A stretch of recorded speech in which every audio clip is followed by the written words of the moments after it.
Hello everyone, let's discuss something about the hearing abnormalities. The common problem related to the hearing is deafness, and deafness is divided into three parts: conductive deafness, sensory neural deafness, or mixed deafness. Conductive deafness is concerned about the external ear and internal ear. It is impaired transmission of sound to cochlea, that is defect in external and middle ear. कोई भी sound जो है वो सबसे पहले external ear से middle ear में transfer होता है और मिडिल ईयर से इंटरनल ईयर में जाता है। तो कोई भी कंडक्शन में प्रॉब्लम है जो कि एक्सटर्नल ईयर में है या मिडिल ईयर में है, दैट इज कंडक्टिव डेफनेस। और कंडक्शन जो है इंटरनल ईयर और एक्सटर्नल ईयर दोनों में ही मेनली जो है वो एयर के थ्रू होता है, दैट इज एयर कंडक्शन। कुछ अमाउंट में स्कल बोन से भी बोन कंडक्शन होता है, लेकिन air conduction is greater than bone conduction normally. अब कंडक्टिव डेफनेस का क्या कारण हो सकता है, क्या रीजन है? मेनली एक्सटर्नल ईयर में या मिडिल ईयर में कोई भी पैथोलॉजी होगी तो कंडक्टिव डेफनेस हो सकती है। कॉमन प्रॉब्लम हम डिस्कस करते हैं related to the conductive deafness. सबसे पहले है हमारी external auditory meatus. External auditory meatus में कोई ब्लॉकेड हो जाए, और जो कॉमन रीजन होता है एक्सटर्नल ऑडिटरी मीएटिस के ब्लॉकेड का, दैट इज वैक्स का इम्पैक्शन। और बच्चों में कॉमन कॉज होता है फॉरेन बॉडी का इंसर्शन, उनमें इंसेक्ट इंसर्ट हो जाता है। इंसेक्ट कई बार अंदर चला जाता है बच्चों में, या कुछ खेलते खेलते बच्चे कुछ फॉरेन बॉडी, कुछ टॉय या स्मॉल आर्टिकल इंसर्ट कर लेते हैं एक्सटर्नल ऑडिटरी मीडियस में, तो that is the common problem in that. फिर कॉन्जेनाइटल हम देखें तो atresia of the middle ear या एक्सटर्नल ईयर हो सकता है, कुछ ट्यूमर हो सकते हैं जिसकी वजह से ब्लॉकेड हो सकता है एक्सटर्नल ऑडिटरी कैनाल में। Then next part is tympanic membrane. Tympanic membrane की थिकनिंग हो जाती है यदि रिपीटेडली इन्फेक्शन होता है, ईयर इन्फेक्शन होता है, मिडिल ईयर में इन्फेक्शन होता है, टिम्पैनिक मेम्ब्रेन थिक हो जाती है। और कई बार उसमें परफोरेशन भी हो जाता है, जैसे कोई इंजरी हुई हो, ट्रॉमा है, इन्फेक्शन लंबे समय तक बना हुआ है, तो टिम्पैनिक मेम्ब्रेन परफोरेट हो जाती है, that is also a cause of conductive deafness. Next is middle ear. Middle ear में यहाँ पे एयर होती है, कॉमनली ऑसिकुलर चेन के थ्रू कंडक्शन होता है, एयर के थ्रू कंडक्शन होता है। अब यदि ये मिडिल ईयर में एयर का एब्जॉर्प्शन हो जाए, एयर कम हो जाए, फ्लूड आ जाए वहाँ पे इन्फेक्शन की वजह से, दैट इज ओटाइटिस मीडिया, तो इसकी वजह से भी डेफनेस होती है, कंडक्टिव डेफनेस कहेंगे उसको। या फिर ऑसिकुलर चेन के थ्रू ट्रांसमिशन होता है साउंड का, उसमें कोई प्रॉब्लम हो जाए, that is immobility of the ossicle, that is otosclerosis. Fixation हो जाता है इसमें, स्पेशली स्टेपीज का फिक्सेशन हो जाता है, की वजह से साउंड का ट्रांसमिशन डिफिकल्ट हो जाता है। Next is destruction of ossicle. कुछ ड्रग्स होती हैं या कुछ लगातार इन्फेक्शन बना रहने की वजह से भी डिस्ट्रक्शन हो जाता है ऑसिकल का, या फिर इंजरी हो जाती है ऑसिकल्स में, तो कंडक्टिव डेफनेस का रीजन है। नेक्स्ट इज यूस्टेशन ट्यूब का ब्लॉकेज है, यूस्टेशन ट्यूब का ऑब्स्ट्रक्शन है। इसमें मिडिल ईयर की एयर का एब्जॉर्प्शन हो जाता है, तो यहाँ पे एयर कम हो जाती है, टिम्पैनिक मेम्ब्रेन रिट्रैक्टेड हो जाती है, that is also a cause of conductive.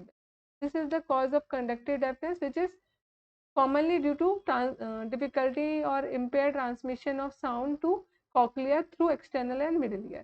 Next is sensory neural deafness. तो beyond this, cochlea में problem है या auditory nerve में, cochlear nerve में problem है, that comes under the sensory neural deafness, disease of cochlea or its cranial nerve. अब हम देखते हैं कि सेंसरी न्यूरल डेफनेस के क्या कॉजेज हैं। यहाँ मैंने सेपरेट स्ट्रक्चर बनाया हुआ है, कॉक्लिया का बोनी लेब्रिंथ है, मेम्ब्रेनस लेब्रिंथ है, और ये कॉक्लिया में यदि हम सेक्शन देखें तो यहाँ स्केला वेस्टिबुला मीडिया और टिम्पेनाई होता है, ऑर्गन ऑफ कॉर्टाई और हेयर सेल्स होती है। तो मेनली यदि हेयर सेल रिसेप्टर होते हैं फॉर हेयरिंग, इसमें यदि कोई प्रॉब्लम होती है तो हेयरिंग डिफेक्ट होता है, that is sensory neural hearing loss. तो रीजन क्या क्या हो सकते हैं? यदि टॉक्सिक डिजनरेशन हो जाता है हेयर सेल्स का, कॉमनली एक एंटीबायोटिक होती है माइनोग्लाइकोसाइड, स्ट्रेप्टोमाइसिन, अमाइकासिन, कैनामाइसिन, या फिर सैलिसाइलेट, क्विनीन है, डायरोटिक्स हैं, कुछ साइटोटॉक्सिक ड्रग्स हैं, इनकी वजह से हेयर सेल का डिस्ट्रक्शन हो जाता है, डिजनरेशन हो जाता है। Next is senile degeneration of the hair cell. Ageing में देखा गया है कि हेयर सेल डिजनरेट होती जाती हैं, more than 70% of the peoples जो हैं ओल्ड एज में 75 ईयर से अबव, उनमें ये डिजनरेशन देखा जाता है, दैट इज प्रेस्बाइक्यूसिस।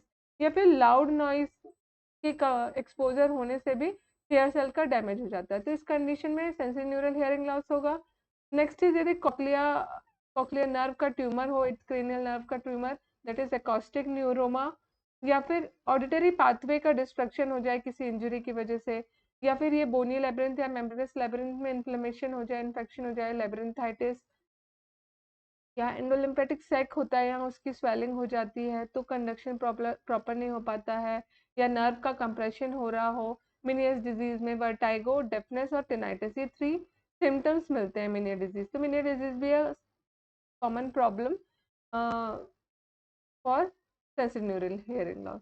इसके अलावा बोन के थ्रू भी कुछ ट्रांसमिशन होता है जो डायरेक्टली बाईपास करता है इसको और डायरेक्टली कॉक्लिया में ट्रांसफर कर देता है साउंड को। तो स्कल्स का यदि फ्रैक्चर हो जाए तो बोन कंडक्शन डिफेक्ट हो जाएगा। बोन कंडक्शन डिफेक्ट पर्टिकुलरली उस कॉक्लिया में कॉक्लियर नर्व को ट्रांसमिट करता है साउंड, तो सेंसोरियल हियरिंग लॉस का कॉज हो सकता है स्कल में यदि फ्रैक्चर है। तो that is the cause of the sensorial hearing loss. अब यदि इनर ईयर और मिडिल ईयर दोनों में ही डिफेक्ट है तो that is the cause of mixed deafness. यदि मिडिल ईयर में और एक्सटर्नल ईयर में था तो कंडक्टिव डेफनेस का कॉज है। इनर ईयर में हम बात करें कॉक्लिया और बियॉन्ड दैट यानी ऑडिटरी पाथवे तो मिक्स्ड डेफनेस होता है।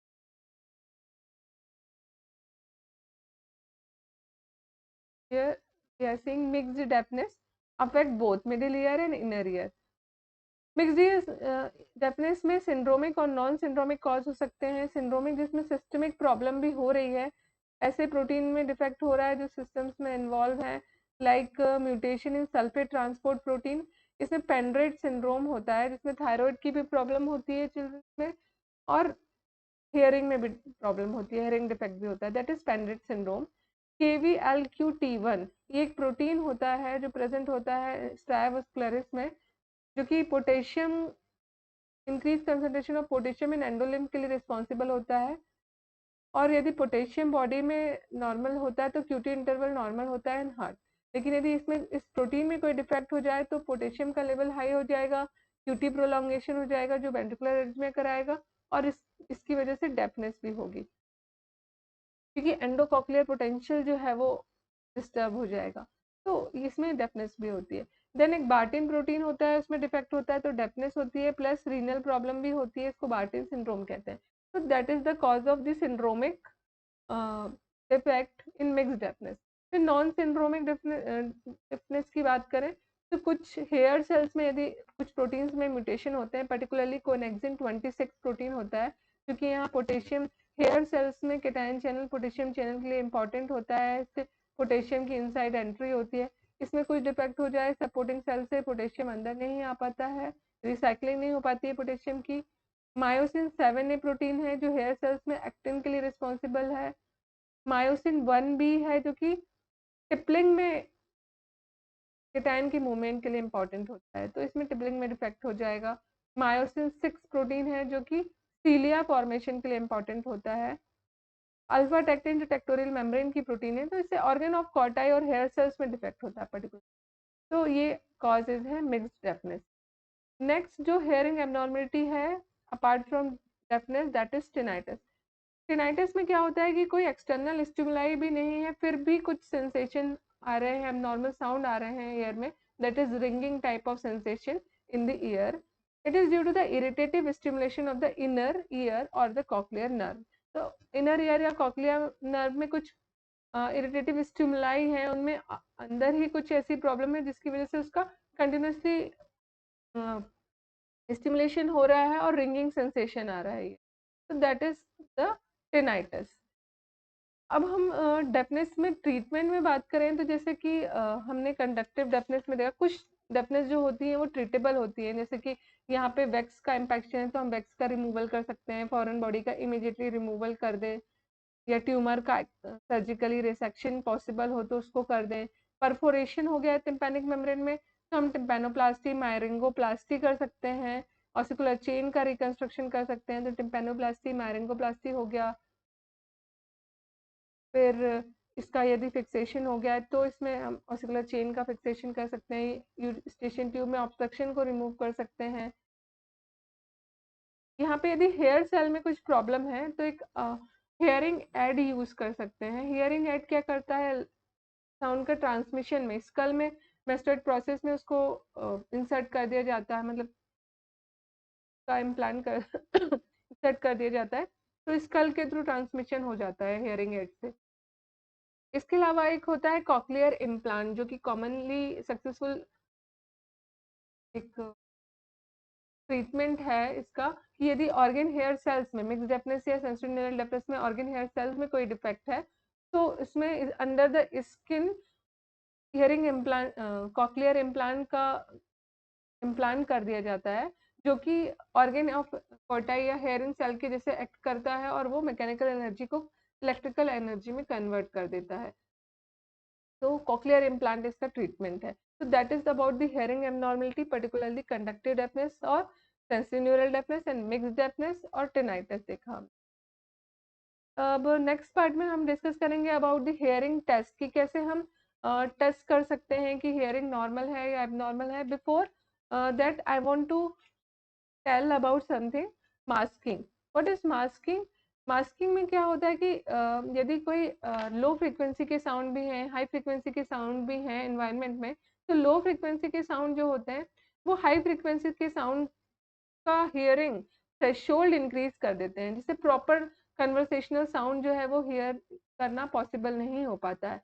तो ये जैसे कि हमने देखा होगा कि माइन है या रेलवे स्टेशन जहाँ ट्रेन पास होती हैं, या फैक्ट्रीज हैं जहाँ बड़ी बड़ी मशीनें, बहुत लाउड नॉइज होता है वहाँ पे, तो उस वहाँ पे नॉर्मल कन्वर्सेशन करना पॉसिबल नहीं होता है, या तो हमको थोड़ा लाउडली बोलना होता है, या नॉर्मल कन्वर्सेशन सुनाई नहीं देता है।